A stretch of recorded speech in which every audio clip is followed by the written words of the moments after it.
and review our finished projects to see how well they turned out. I certainly wish we could. The real draw of coding, what gives it that special zing, is the challenge of accomplishing something you've never done before. At this point, you don't want to fall into the trap of rushing into creating loads of content, designing all the levels, the player costumes, all the easier stuff that can be perfected later. No, before all that, you need to prod and poke that tree. That is, understanding the coding difficulties you're expecting to face and try out any ideas to solve them. You may not be able to time travel, but at least this way you can get a good idea of how well your project is likely to go, and potentially save yourself a lot of time. This project began life a couple of months ago as 3 simple scripts: the player, hammer, and level.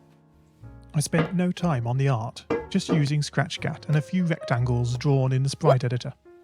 The scripts for the player quickly mocked up in a similar fashion to those I teach on my YouTube channel. With the hammer I had to improvise because I'd never done anything quite like that before, and boy did I prod and poke at those scripts.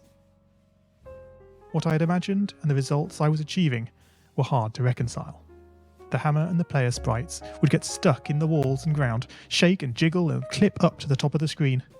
Worst of all, when I tried the bread and butter action of lifting the player up upon the hammer, any tiny movement would throw the player into a crazy up and down motion as if bouncing upon a possessed pogo stick. Things don't always turn out as you want them to, and sometimes it's good to take a break. So, for the time being, I shelved the project, letting it slowly slip down the list of unshared projects, joining the countless multitude of unfinished, unseen projects that haunt the vast